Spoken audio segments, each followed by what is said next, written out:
हिंदुस्तान की इतनी पुरानी बड़ी सभ्यता जो है, सिविलाइजेशन, उनकी कंटिन्यूटी गांव में दिखती है। गांव में ये चीज दिखती है कि हमारा कल्चर जो है वो गांव के थ्रू रिफ्लेक्ट होता है, और गांव ही वो चीज है जो हमारे को हिंदुस्तान बनाते हैं। ये एक रोमांटिक आइडिया भी हो सकता है, पर इसमें सच्चाई भी है। और जो हमारे आर्किटेक्चर में भी, जो हम मटके से पानी पीते हैं वो मोहनजोदाड़ो में मिलता है, जो हमारी महिलाएं कंगन पहनती है वो वहां पे मिलता है। तो उसकी जो स्पेशलिटी और यूनिकनेस जो है वो किस तरीके से हैम्पर हो रही है इस नए जमाने की टेक्नोलॉजी से। तो गांव के थ्रू, शहर के थ्रू आप बताइए, आप कर लो। सो मुझे पर्सनली फील होता है कि विलेज, जो India is something that is made of villages, India is constitute of villages, बना ही है गांव से। तो गांव की, जैसे सर आपने बात की, तो गांव की कुछ खूबियां हैं जिससे वो गांव बनता है, जिसमें लोग मिलते हैं। जैसे अब हमारे गांव में क्या होता था, जब सर्दियां होती थी तो कोहरा जलता था, तापने के लिए सब शाम को बैठते थे, मिलते थे, बातें होती थी। तो वो सब चीजें हैं, कैरेक्टर है, होता है गांव का। अब आज के टाइम पे क्या है, आज के टाइम पे इंसान गांव जाता है सिर्फ फेस्टिवल्स मनाने, या छुट्टी होती है, या फिर लोग उस पर भी बहुत कम मिलते हैं। इसके पीछे मैं फिर से उसी चीज को मैं वापस रिपीट करना चाहूंगा कि मैं हर चीज के लिए मैं ब्लेम नहीं कर सकता हूँ फोन को या स्मार्टफोन को। कुछ चीजों के लिए मुझे लगता है कि पूंजीवाद भी बहुत बड़ा रोल प्ले करता है। इसका सबसे प्राइम एग्जांपल है कोविड-19 में जब लॉकडाउन हुआ तो रामायण और महाभारत वापस आने लग गए। तो जब रामायण और महाभारत शाम को आते थे दूरदर्शन पे, सब लोग मिलकर देखते थे फिर से, जैसे पहले देखा करते थे पहले के जमाने में, क्योंकि अब लोगों को काम पे नहीं जाना है, लोगों को स्ट्रेस नहीं है, वो प्रेशर नहीं है। तो वो भी एक बहुत बड़ा एस्पेक्ट है जिससे लोग जुड़ सकते हैं। पूंजीवाद एक बहुत बड़ा फैक्टर है वो, क्योंकि जैसे हमने एक्सक्लूजनरी बात की, पूंजीवाद एक्सक्लूड करता है लोगों को, और उसकी वजह से लोग स्ट्रेस्ड होते हैं, उसकी वजह से लोग, अब अगर आप इतना स्ट्रेस्ड हो तो how you are going to sit and then have a family gossip in evening, जब आप इतनी तरीके से आप ड्रेन हो चुके हो। तो वो भी एक बहुत बड़ा एस्पेक्ट है इस चीज में। ओके, देखिए, आपने जैसे गाँव की कुछ खूबियों के बारे में बात की, तो ये मैं आपकी बात से भी सहमत हूँ कि एक रोमांटिक आइडिया है कि गाँव अनचेंजिंग रियलिटी है, कि सदियों से जो हमारे ट्रेडिशन या उनको उसी तरह से प्रिजर्व जहाँ पे रहा है। उसके इतर भी आप देखें, गांव डायनामिक भी है, गांव कोई डेड और कोई वो रियलिटी, एक लिविंग रियलिटी है गांव, और वो हमें पता चलता है सोशल मीडिया किस तरह से जो उसको इम्पैक्ट कर रहा है, कि जीवंत गांव किस तरह से है। तो जैसे हम गांव को जब समझते हैं तो गांव के बारे में पहला ही जो चित्र दिमाग में आता है वो है कि यहाँ पे सामाजिक जो बॉन्ड है वो बहुत स्ट्रांग हो गई, लोग सब एक दूसरे को जानते हैं। गांव का मतलब ये थोड़ी पॉपुलेशन, एनोनिमिटी जहाँ नहीं है। जब शहर में देखते हैं तो वहाँ पे एक पड़ोसी को नहीं पता है दूसरा पड़ोसी कौन है। शहर में सिग्रीगेशन है, जो कि वो भी प्रॉब्लमेटिक है कि वहाँ पे कास्ट बेस्ड सिग्रीगेशन है, इंटरडिपेंडेंसी भी है, सिग्रीगेशन के साथ साथ इंटरडिपेंडेंसी भी है। और गांव में कुछ जो ट्रेडिशनल वैल्यूज हैं कि आप जैसे रिस्पेक्ट फॉर अथॉरिटी, बड़ों की से, और एक नोशन जो इज्जत का नोशन है कि भाई इज्जत के लिए इंसान की ऑनर बहुत, वो एक बड़ा इंपॉर्टेंट लिमिटिंग फैक्टर भी है कि जो कि इंसान सोचता है कि हमारा इज्जत का जो उनका एक नोशन है वही सब कुछ है उनकी, कि वही आइडेंटिटी उनकी, और उनकी लाइफ चॉइसेस उसके ऊपर डिपेंडेंट है। अगर उनका मन भी है कुछ चीज़ें करने का, सपोज आप इस तरह से आप समझिए कि एक लोग हैं, वो एक पर्टिकुलर सोशल ग्रुप से बिलोंग करते हैं, वो चाहते हैं कि कुछ और चीज करना, लेकिन उनका जो एक मन में आइडिया है कि नहीं, हमारे ये काम हमें शोभा नहीं देगा, जो आपने बताया कि अच्छे घरों की लड़कियां रील नहीं बनाती, तो ये वाले ये मैं तो डिसएग्री करता हूं। नहीं, बट ये सच्चाई है, लोगों की ये सोच है। ऐसा नहीं है कि हम डिसएग्री करते हैं इस सोच से, बट ये सोच है लोगों की। रील जब वो देखते हैं तो वो उनको ये लगता है कि अच्छे घरों की लड़कियां रील नहीं बनानी चाहिए, उनका ये मानना है। तो गांव में आप जो है कुछ ट्रेडिशनल वैल्यूज रही हैं, लेकिन उसमें एक अच्छी बात जो रही थी वो ये थी कि सोशल बॉन्ड आपस में, जो जिससे आइसोलेशन नहीं। आप पुराने जमाने में गाँव में देखिए, जब हमारी जो एक आयु, एक एवरेज एज वो बहुत कम थी क्योंकि पहले के ज़माने में, लेकिन तब भी सपोज किसी के घर में किसी की डेथ हो गई, हस्बैंड की डेथ हो गई, तो वो वाइफ अकेला फील नहीं कर, क्योंकि बड़ा घर, 3 जनरेशन 4 जनरेशन सब साथ रहते हैं, गाँव इकट्ठा है, वो चीज़ें। शहर में उसका एकदम अलग रहता है। शहर में आप अनोनिमस हैं, इंडिविजुअल हैं, आपकी इंडिविजुअल आइडेंटिटी है। तो पर सोशल मीडिया से अब ये जो हम डिस्टिंक्ट करके देख सकते थे वो चीज़ नहीं है अब। तो मुझे लगता है वो एक बड़ा इंपॉर्टेंट एस्पेक्ट है कि सोशल मीडिया किस social media, internet, mobile phone, वो कैसे इसको प्रभावित कर रहे हैं। मेरे पास कोई उसका जवाब नहीं है कि इसी तरह से प्रभावित हो रहा है, पर बहुत बड़ा एक चर्निंग, एक बहुत बड़ा प्रभाव पड़ रहा है इस चीज का, कि जो टेक्नोलॉजी और ये सब जो हमने जिन माध्यमों की बात की, जिन टूल्स की बात की, ये इस गांव की सच्चाई को बहुत तरह से बदल रहे हैं। और वो किस डायरेक्शन में बदल रहे हैं, वो एक बहुत अलग चर्चा हो सकती है उस पर, कि क्या क्या उसमें बदलाव है, बट बदलाव बहुत आ रहा है। और कहीं ना कहीं एक आइडेंटिटी क्राइसिस भी है इसके कारण गाँव में, क्योंकि आप ना पूरी तरह से गाँव बचाए हैं, ना पूरी तरह से शहर हुए, तो कहाँ आइडेंटिटी है, कैसे वो खुद को पाए। तो वो शायद हम सोच सकते, उस पर हम मतलब जो देखने वाले भी हैं उनको भी ये चीज सोच सकते हैं वो इस पर, कि क्या वो प्रभाव पड़ रहे हैं जिस पर वो सोचे। यार इंटरेस्टिंगली इसमें एक और चीज है कि जब हम लोग गांव के लोग शहर में आके बसते हैं तो ना हम गांव के रहते हैं ना हम शहर के, और कई बार तो बड़ा मिक्स हो जाता है कि जहाँ शहर का होना होता है वो गांव। लैंग्वेज का तो है ही, तो वो अक्खड़ पता ही। अब अक्खड़ को आप गलत तरीके से भी ले सकते हो, अच्छे तरीके से भी ले सकते हो। पर इसमें एक चीज मैं ऐड ऑन करके बात करता हूँ, जैसे गाँव में ये सोशल बॉन्ड तो है ही, इसके अलावा गांव का जो आर्किटेक्चर है, जो पुराने तरीके से घर बनते थे गांव में, वो आर्किटेक्चर कंप्लीटली वेनिस्ड हो रहा है गांव से।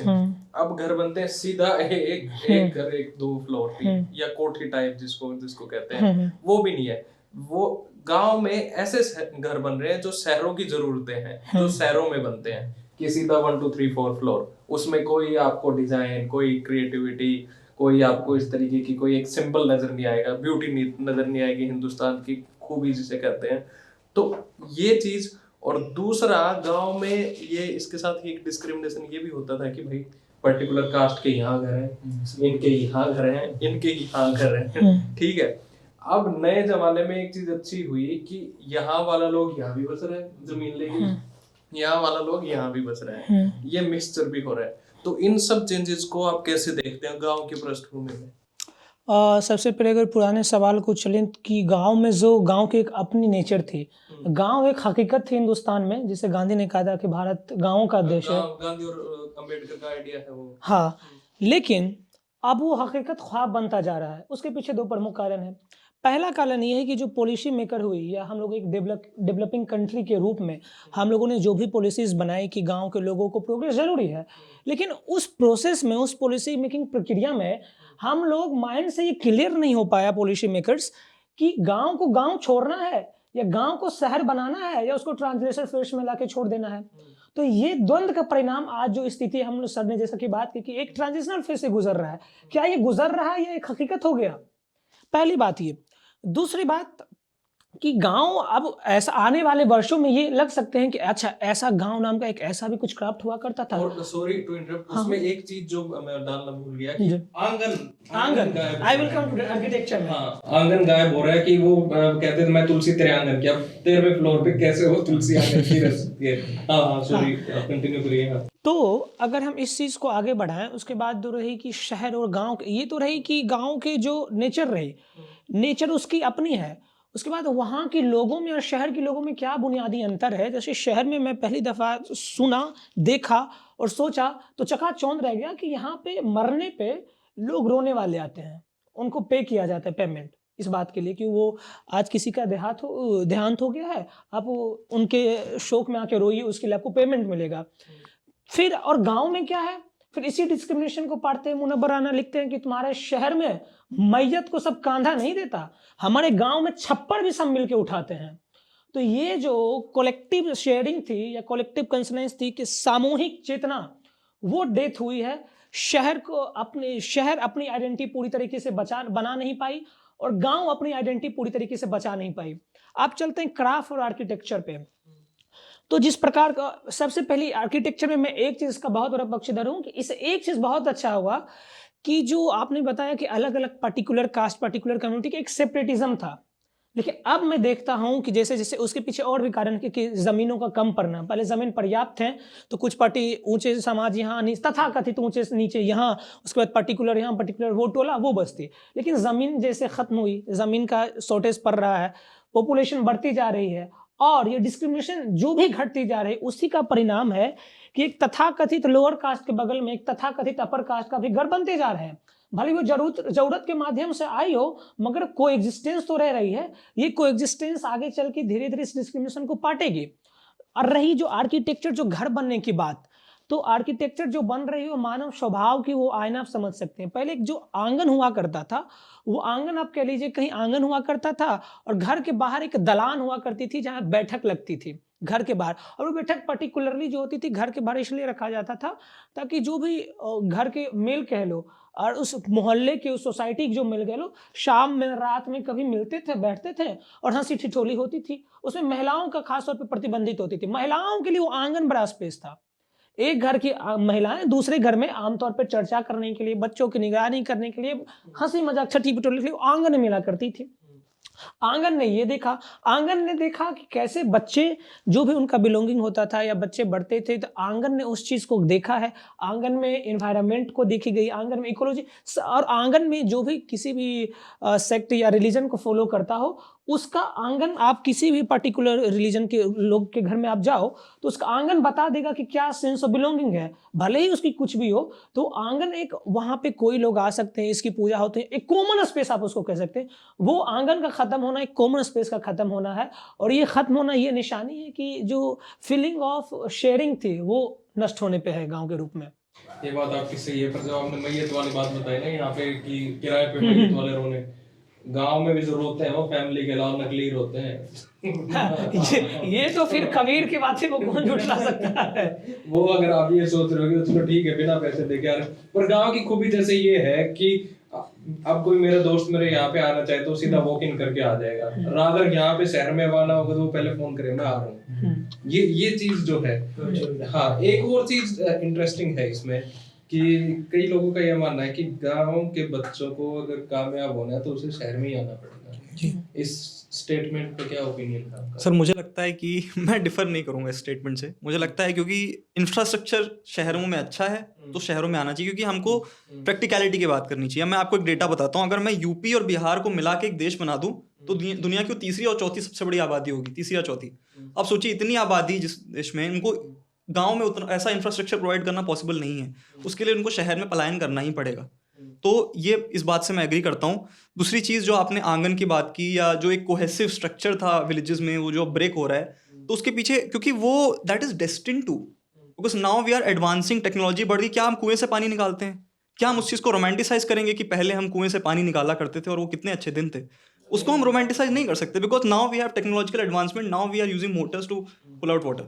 तो जब टेक्नोलॉजी एडवांसमेंट होगा, टेक्नोलॉजिकली हम लोग प्रोग्रेस करेंगे, तो हम लोग को शिक्षा अच्छी चाहिए होगी, हमको बाहर जाना पड़ेगा, क्योंकि हम वैसे चैलेंजेस को फेस कर रहे हैं। आज से 40 साल पहले निपो करके जो वायरस आया, जो बंगाल में भी स्प्रेड हो रहा है, जो 75% to 80% डेडली है, वो नहीं था, आज है। तो आज हमको उसके हिसाब से ढलना पड़ेगा। वैसी टेक्नोलॉजिकल एडवांसमेंट चाहिए, उस तरीके की लर्निंग, उस तरीके की बायोटेक्नोलॉजिकल डेवलपमेंट होनी चाहिए, उस तरीके की शिक्षा लोगों को मिलनी चाहिए। अब मैं आपको इसका एक और एग्जाम्पल देता हूँ, क्योंकि हम टेक्नोलॉजिकल एडवांसमेंट की बात कर रहे हैं और किस तरीके से जो गवर्नमेंट इंस्टीट्यूशंस हैं उसमें पीछे हैं। अभी जो प्राइवेट इंस्टीट्यूट्स हैं, जो इंडिया में जो प्राइवेट इंस्टीट्यूट्स हैं जहाँ पे लोग जाके पढ़ रहे हैं, वहाँ पे they are teaching drone studies, defence studies. Drone के ऊपर लोग बैचलर्स की डिग्री कर रहे हैं कि व्हाट इज ड्रोन स्टडीज। तो उस तरीके के जो जिस एज में हम रह रहे हैं, उस एज के हिसाब से तो हमको प्रोग्रेस करना ही पड़ेगा। आंगन थे, उसका एक अपना सिग्निफिकेंस था, बट जो आज कंटेम्प्रेरी टाइम से, जिस टाइम में हम रह रहे हैं, उस टाइम के हिसाब से एडवांसमेंट तो नेसेसरी है।